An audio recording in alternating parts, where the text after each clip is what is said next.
Let's go for it. Hi everybody, I'm going to welcome you along today to the latest SATP Zoom session with Ajay Singh for Paisley Grammar.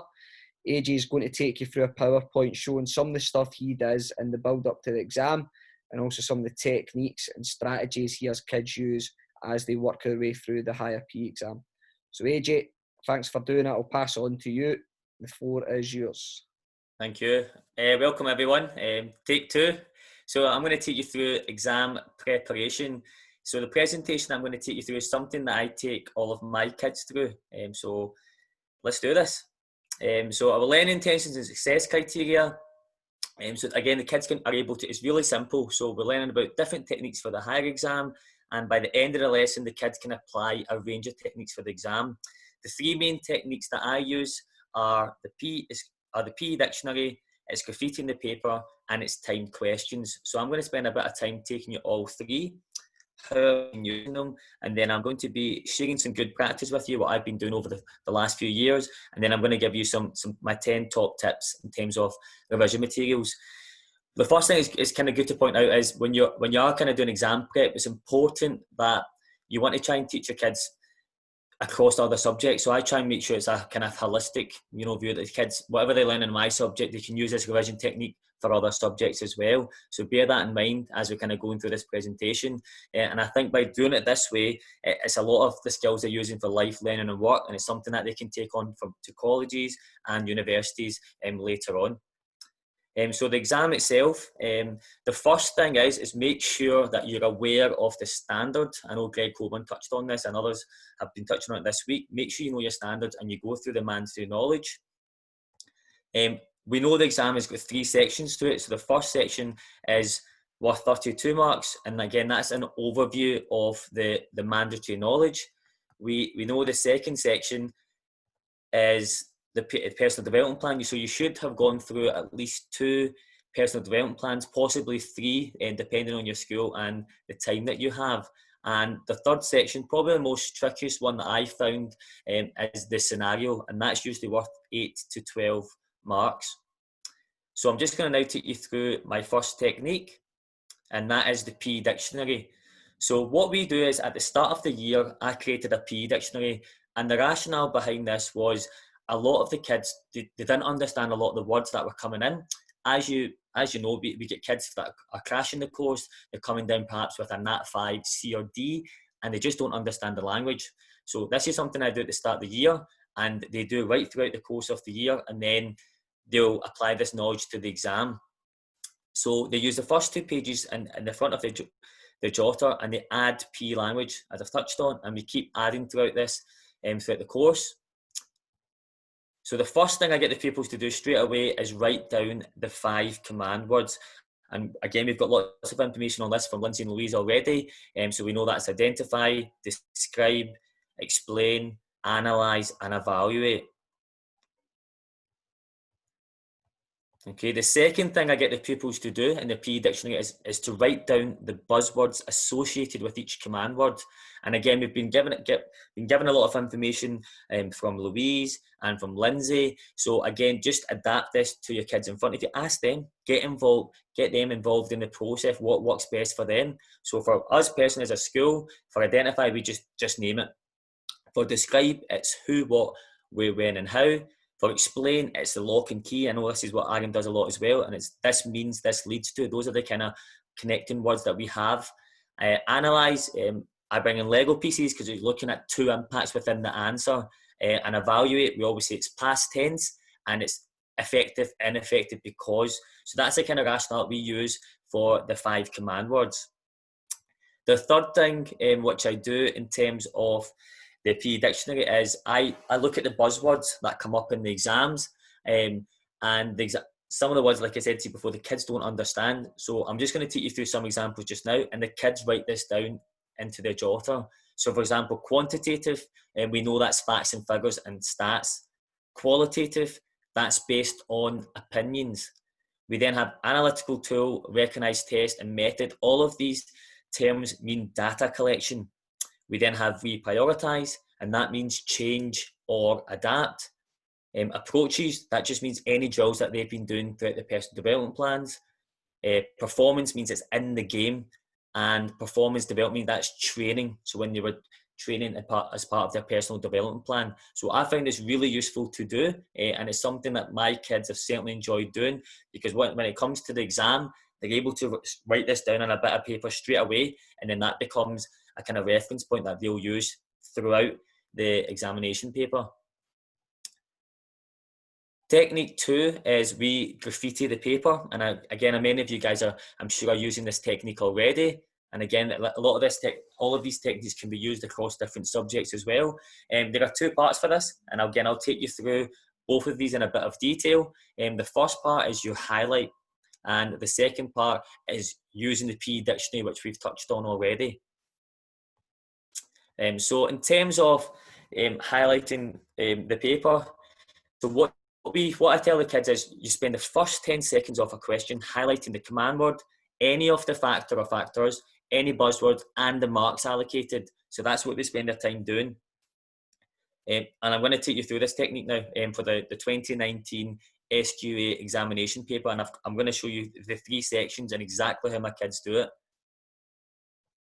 it. So for section 1, as you can see clearly, I'll just take a couple of questions. So if we just take the first question just now, so question 1A part I, they'll highlight identify, they'll highlight 1, they've highlighted method, they've highlighted qualitative, and then it's mental, and then it's the marks that are allocated with that. I'll then skip on to question 3B. Again, you've highlighted explain, challenges, and then it's approach, and it's 4 marks. So again, you can spend a bit of time doing this with your classes. A lot of my kids enjoyed doing this because it gave them a focus exactly what the command word was and what they have to try and put into their answers. Again, for the technique, graffiti the paper and highlighting for section 2, you do the exact same. Again, section 2 refers to your personal development plan. And as I said to you before, you probably would have covered a minimum of 2, possibly 3 if you've had a bit of time to do that. And again, just highlight the command words. So we again take question 5. So you highlight describe. We've highlighted strengths and development needs, and it's on 1 factor, and then the marks allocated for that. And then you'll use the same exercise for the scenario. Again, just look at the question, highlight the command word, any of the buzzwords. So again, let's take question 7A. So you've got explain, emotional, difference, training, live performances, and it's worth 4 marks. And it's important that you also highlight extract 1. So again, you can take a bit of time doing this yourself and do this exercise with your class. The second part of the graffiti, as I said to you before, it's got 2 stages to it. Okay, so the first part is you use a highlighter, and the second part is use the information that you've been collating in your PE dictionary throughout the course of the year. So what we'll do is, so again, let's take question 1A part 1. You've already highlighted the words. Okay, so they're in yellow or whatever colour the kids use. And then what you do is you link it off. So what is identify? Right, that's just name it. Method, that's data collection. Qualitative, that's opinions. Okay, and how do we know this information? Do you know, it was in the PE dictionary. Okay, and again, it's on mental. So my kids used the PPW, for example, for mental factors, which I'll touch on a bit more later on as well. We'll take question 3B, because I spoke about that before as well. It's explain. So that's lock and key. Okay, some of these skills might be using factor, context, impact, the P chain, whatever works for you, whatever works for your kids. Okay, what makes them understand, and again, get them involved in that process. You've got challenges. Again, that means equipment, space, weather. Is it boredom? Again, approach, and that means a training drill. And again, just go through that technique for each question. And it does take a bit of time, but again, it pays dividends for the final exam because the kids are crystal clear in terms of what they have to write, as opposed to wasting time. Again, I'll go through this technique for section 2. So we'll take question 5A. So describe, we know that's who, what, where, when, and how. Strengths, that's something that's positive, something that's good. Development needs, that's negative. Okay, and again, a model performer is someone that's really highly skilled within that activity. So again, you can see that kind of process that I've used for that. Section 3. Again, the scenario, again, I'll show you some practice with this later on as well. Again, this seems to be the most tricky part of the exam. It's really close reading. So what I do with the kid, and it's something that Aaron does as well, and I'm sure a lot of other schools and teachers are doing this, I get them, so it's already highlighted. So at the top, I'll say, right, you've got scenario, what are the buzzwords? What are the factors? What are the features? And then you tick this off, okay? Is it positive? Is it negative? And then give examples of this, okay? So pick an activity. It could be an activity that they've done in the personal development plans. It could be an activity that they're really competent in, if they compete at a really high level. Get them to talk about that, okay? So again, let's go through the example for question 7A. Explain. We know that's lock and key, so we need those link words. This means this like leads to within your answer. It's talking about emotional factors. So if you go into extract 1, performance in training indicates progress is made, okay, but the performance results continue to deteriorate, okay. So I've given the example there of using that for confidence, okay. So that's got a positive impact, okay. So you give that an example in whatever personal development plan you did, badminton, basketball, or a one-off performance activity, whatever they're comfortable in writing about, and then you give an impact of that, okay. And then you use the same technique for extract 2, but take your time when you're going through scenario. And again, I'll touch on this later on, right towards the end, in terms of a revision technique that I use with newspapers that seems to work quite well with my class. Technique 3 is timed questions, okay. So just a quick reminder, first technique is the PE dictionary, and the second technique is the graffiti, but again, they overlap. Technique 3 that I use is timed questions. This is something that I found recently that's been working really, really well, because the big thing is the kids they either take too long on a question, and they don't have the correct amount of detail. Again, Lindsay's already spoke about it. It's 8 to 9 minutes you're talking on average per question, and that's really dependent on the command word. So what I've done is straight from the off, I try and get the class into a routine of timing the managing questions. Again, they start off relatively slow, but they get quicker because they're used to that all the time, this kind of process within the classroom. Again, this could be through lesson starts that you do, through activities that you're doing within the lesson, or it could be through plenaries. Okay, and it's hoped that by doing this process throughout the course of the year, the kids will become quicker at it.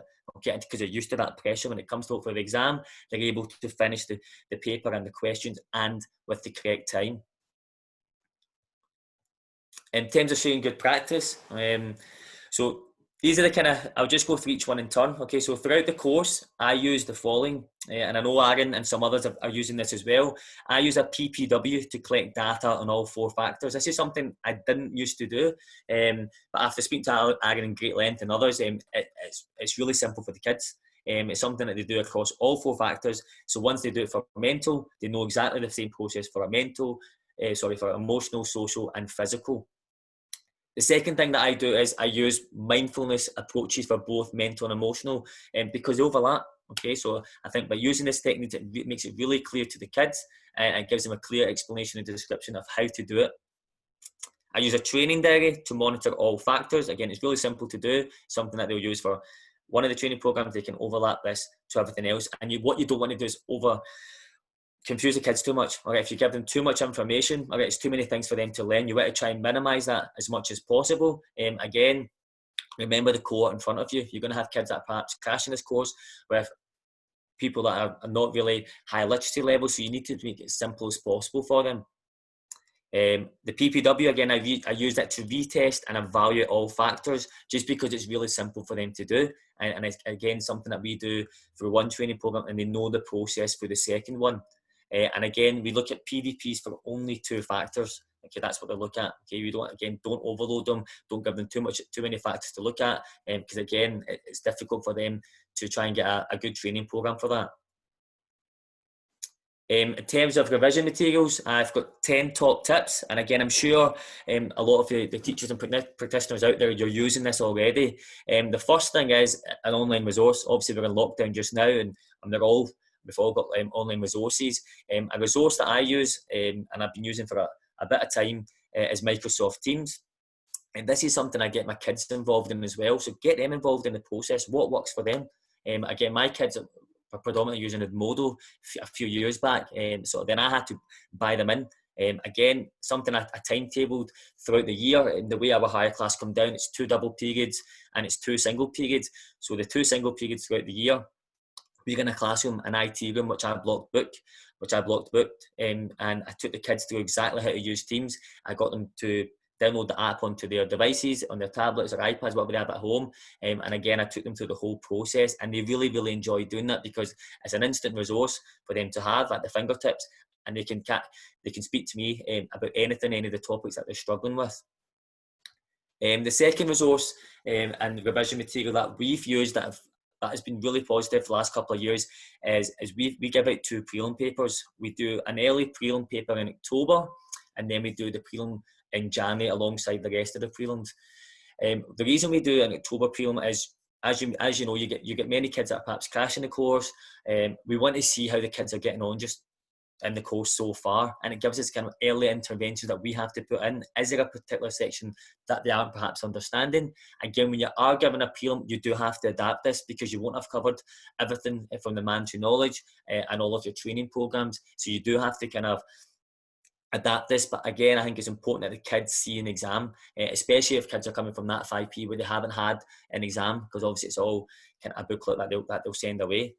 It's important that you give them feedback. Again, give them written feedback. It's important that kids see exactly what they need to work on. So I think by giving them written feedback, they see exactly what they need to work on, and then get them to do it again. So an exercise I did was when we did the October prelim, say it was a describe question, it was out of 4. If some of the kids got 1 out of 4, I went through the question and I said, right, do we understand now what we need to have in that? Right, write that down onto your sheet of paper. Right, do you know what? I now want you to take that away for a couple of weeks and then work on the question that you didn't get right. And again, use the same process for, come January. So they've got 2 sets of prelim papers as well as other resources. The SATP Higher Pupil Notebook, as we know, a lot of teachers and pupils are accessing this. Again, it's a great resource that many of the teachers that are here today and others are using and updating straight away. It's important to point out to your kids that some of the stuff, the content that's in it, it might be different to how you've delivered it. So make sure that you go through that with them as well, in case they see something like a SCAT test and you perhaps haven't done that.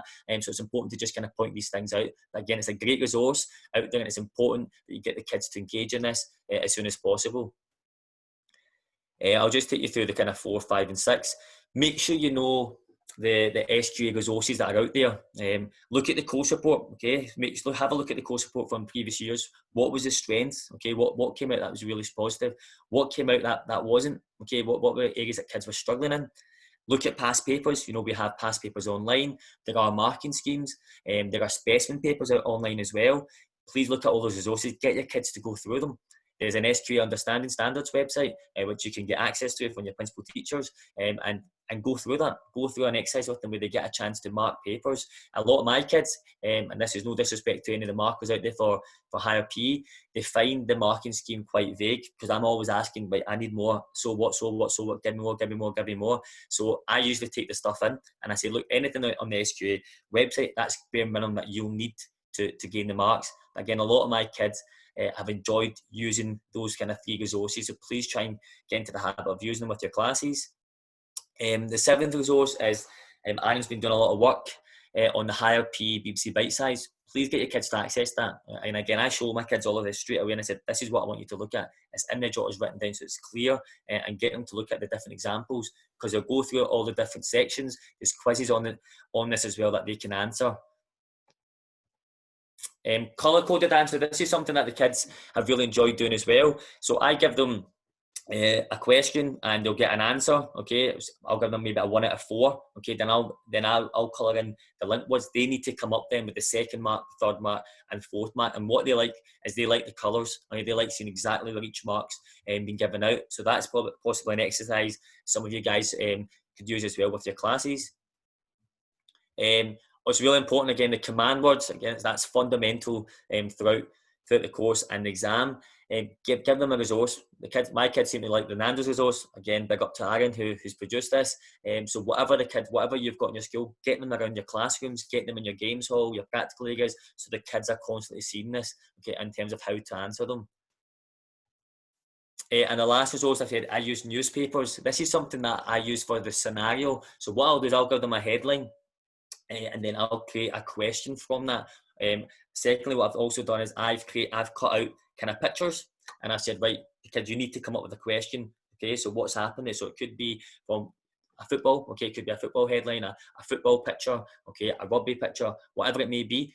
So we cut that out, and then we put that up, and the kids need to try and extract that information and then try and put that into an answer. And this is something that they quite enjoy doing. I also think it brings a bit of close reading, because again, the scenario question is close reading because you'll have to look at and interpret different types of information.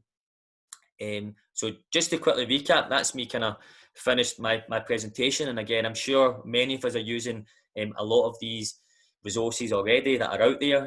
Again, we want to try and develop kids holistically, where they're developing exam techniques, how to study for across all subjects. Okay, so I think by using the graffiti method, the P-dictionary, they can apply that to all different subjects and to all forms of life. And what I'm keen to do is listen to others, what other schools are doing out there, what other good practice there is out, because at the end of the day, we want the best for our kids. So I just want to say a big thank you today. Thank you for Aaron Anderson and obviously our fellow SATP members for listening. And a big thank you for Aaron for organising this week. I'm sure it's not been easy, but a real credit to him for the work that he does. Thanks very much for listening, guys. I'll take any feedback and any questions.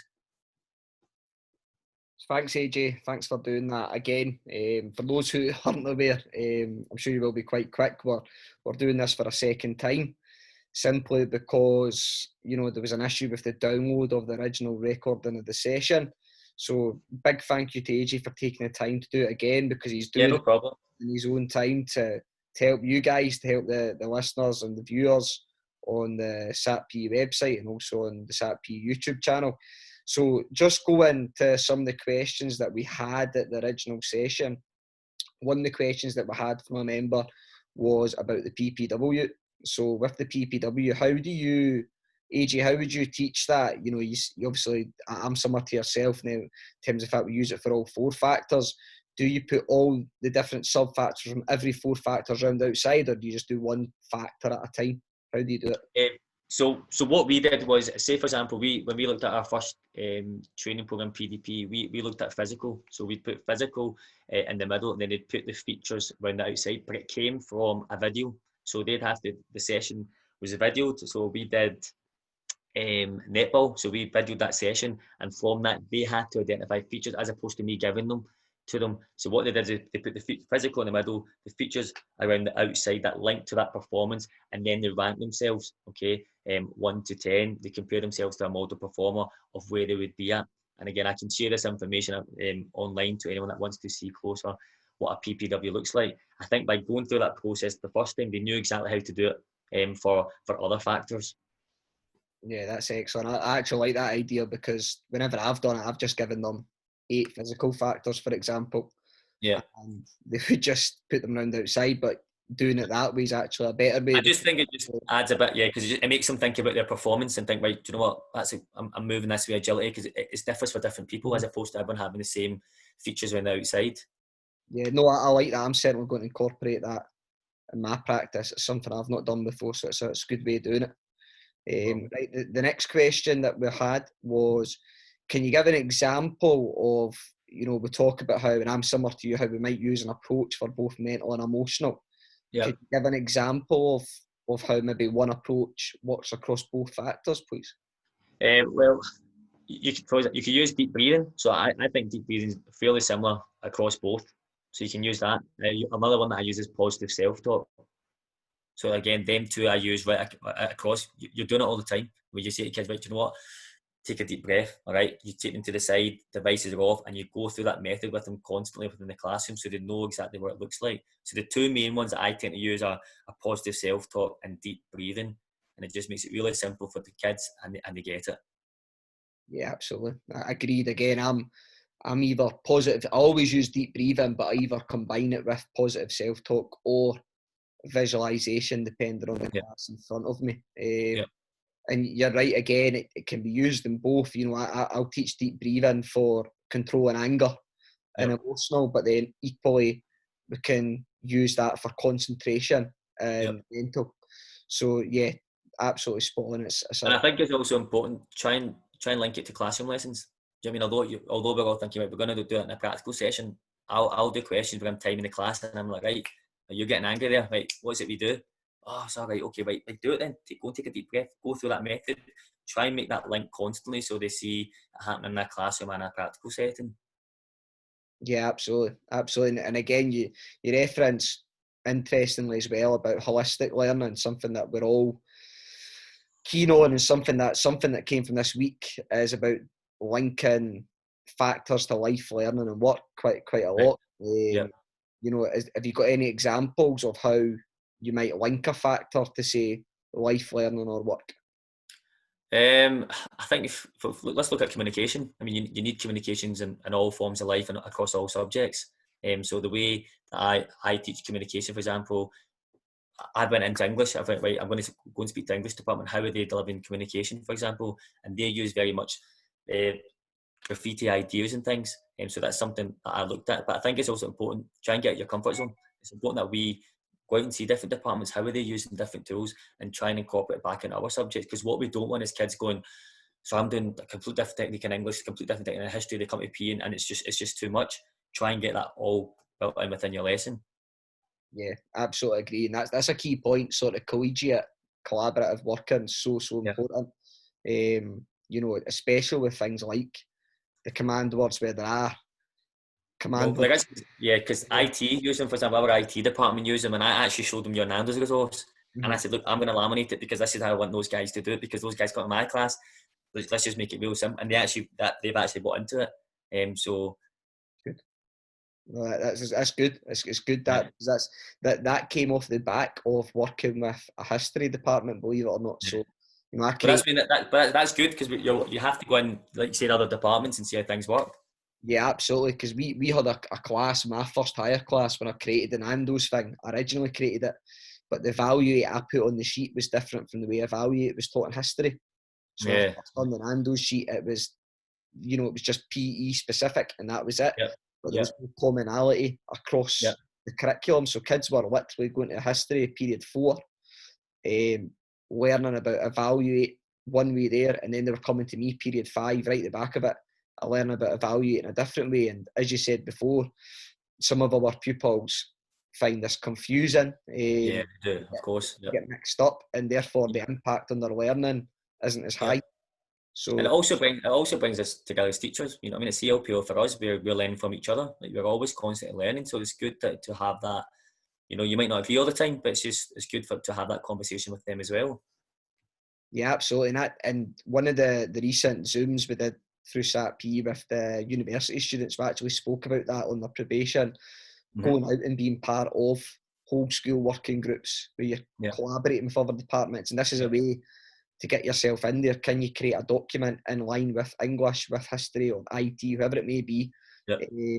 that makes the impact on kids' learning clearer Yeah. and establishes deeper knowledge and understanding levels? Yeah. So yeah, again, signing from the same hymn sheet across the school is so important. So that's definitely good advice. So I think that's us, mate. That was the questions we mainly had from Okay. session 1. So again, thank you again for doing it. Was there not a question that somebody asked about graffiti the paper? Would you do one question at a time, or would you do the whole Oh, paper? I good. just I remembered that. Yeah, I've got actually stuff written down, but I've not written that one down. Yeah, so I remember what you mean. So when you give that advice, how do you get the kids to approach the graffiti in the paper? Do you do one question at a time, or do you say, right, go through the full paper at once, graffiti it all, and then begin? How do your kids do it? Well, the first thing is you make sure you take them through it all right? So anything I ask my kids to do, I'll do. All right. So I'll take, say, question 1, I'll graffiti that, and then they'll put the buzzwords. I get them to graffiti the whole paper. All right. You've got 10 minutes, just graffiti everything. The command words, try and put buzzwords next to it, right, before you start answering it. And again, I asked them for feedback. I says, how do you feel about doing that? They said, so we like it because we see all the command words highlighted. We can quickly put buzzwords next to it, and then boom, we can start. Yeah, yeah, Again, absolutely. some others might want to do one question at a time. It's whatever works for your kids. Yeah, absolutely. And every kid's different, and that's Yeah, it. It's about what works for them, which is absolutely vital. And I remember that question because I think I chimed in as well with, you know, a little strategy to give them that I give mine a lot is out with graffiti in, because you would do that, but out with that, identify the easiest questions for you first. Look through yeah, the paper. What questions do you think? Yep, they're bankers. I'll get 4 out of 4 there. And it's yeah, predominantly describe and identify yeah, questions where they know they'll access full yeah, marks. Right, do them first. You don't need to start at 1A and finish in the last question in section 3. And I think it's also important to point out, do it with the kids. You know, like the kids like that. You know, your kids are naturally competitive. If you play badminton, basketball, any sport, they want to try and beat the teacher. Do a paper with the kids. Mm-hmm. So I sat the film paper with the kids. I said, I'm going to do it with you. Anything that you guys do, I'll do it with you. Let's time it. Who's going to beat Mr. Singh? They're all trying to burn the pens, and it's good, and it gets into that environment as well. And it's good for us, because I think sometimes I always say, let's go out and do the exam paper. Let's do it as teachers. Let's see, do we get full marks for it? Get into that exercise as well. Go through the marking teams. Do it with the kids. Absolutely spot on. Absolutely spot on. Funnily enough, I've literally just had a conversation about how, you know, we talk about kids knowing the standard, but we need to know the standard as well. Yeah. You know, and my own learning of the higher course, I didn't sit in that 5 or higher when I was at school. You know, it was standard grade in the old higher, so I didn't get any higher on that 5 work at uni. So to learn the course, particularly those who just you need to just do it. I'd done it as a pupil. I actually sat it. I was a teacher, but I sat it like a pupil and set answers to S grade leaders, and you're absolutely spot on doing it with the pupils, and also showing your vulnerable side as well. If you don't know it, it's okay. Exactly. But I'll find out for you. You know. Yeah. Because the scenario one was for me. Because the scenario one where I was constantly like, kids aren't getting this. It's so much. They just couldn't understand the words. Okay, I'm like, look, it's just, let's cut out newspapers. Look, what's that headline saying? What's that telling you? What's that picture showing you? Somebody celebrating, right? So let's come up with it, and then they start getting that. I know it's just, you need to be creative. I mean, you need to just look at different ways how to do it. Yeah, agree totally. And it's good that I think in terms of teaching and learning now, we are starting to move gradually more into being more creative with what we do, especially with blended learning that's coming up. It's going to be, there is a demand for us to be innovative. There is a demand for us to be creative. So, you know, looking at some of the work that's going on now at Bears Den with the Louise has done with the videos, for example, that can be used at home. You know, talking through how we might use Microsoft apps better, like Teams, virtual classroom and things. Yeah, absolutely. So I think that's going to be a big part of the June workshops, looking at the learning strategies. And I think it's important that we keep collaborating, because again, it's that unknown. What's National 5 Hierarchy going to look like next year? If it's blended learning, you can have kids that might not engage all the time. So it's important we keep using this channel and platform and speaking to you, bouncing ideas off each other. Do you know what I mean? Going, right, might have to look at mental and emotional training programs, because social and physical are going to be so difficult to do. Right, how's this going to look? So we need to keep making sure that we're, like you say, we're talking to each other. Yeah, absolutely, and that's what the national qualification team set up for at Microsoft, is for us to share ideas and discuss things that are strong, discuss things where we're maybe struggling, but also offer solutions. You know, and that's where EduTwitter comes into helping each other out. Yeah, definitely. I mean, because there's a lot of good practice out there and stuff, and I sometimes think some teachers, like, they don't want to maybe put the hand up or put themselves forward or whatever. But again, they're all there to help the kids. That's why we do the job that we do. Yeah, again, agree completely. We need to remember the kids are at the heart of this, and by improving our practice, we're therefore going to have a positive impact on their learning. Yeah. And again, and you can't go wrong, like you said, put them in the heart and ask the kids, get them involved in all the process. I mean, that presentation that I went through there, the kids see that. I go through it with them. I'm not just making that up blinded. And I'm reviewing all the practice that I do. I go, right, what do you think about this? Get them to do a quick survey on forms, ask them, get that data from them. But again, keep asking them, because like I said, we don't always get it right. So don't be afraid to say, look, you know what? No, that wasn't good. Right, I need to reevaluate that. Yeah, again, like you say, pupil voice, so important. You know, at BGE, Nat 5 and higher, at all levels, all subjects. I know, because the thing is, it's even high, it starts with first year. That filters right down. We need to get it right in first year. Yeah. Everything that we're doing, do you know what I mean? Introduce mess, you know, through certain things. And that's what we do. We do that as a school now. We're putting in those words from first year, right? You know, this is the approach we're doing. Like, what does approach mean? Right, it's a drill, sir. Right, got it. So we try to introduce that straight away. Albeit some of these guys might not go into national certification PE, but it's good for them to know. Yeah, there's consistency up the pathway, which is key, and that makes the pathway more coherent and progressive, which is definitely one of the principles of curriculum design, isn't it? Which is great. Yep. No, it's been great having you, AJ, and it's been great having no problem at all. I'm glad that this is recorded and hopefully it can watch this. So, yeah, folks, this should be up today as Thursday, so this should be on the SATP website within 24 hours. We'll get it uploaded to the Microsoft team as well for everybody to watch. we'll get that up within the next hour or so. But again, thanks AJ for doing this, taking the time. No problem. Well, thank you, Aaron. Thanks for all the opportunities. Thanks. Well done doing what you do. All right, but cheers, mate. Thank you very much. No problem, mate. Take care. Take care, buddy. Right, bye-bye.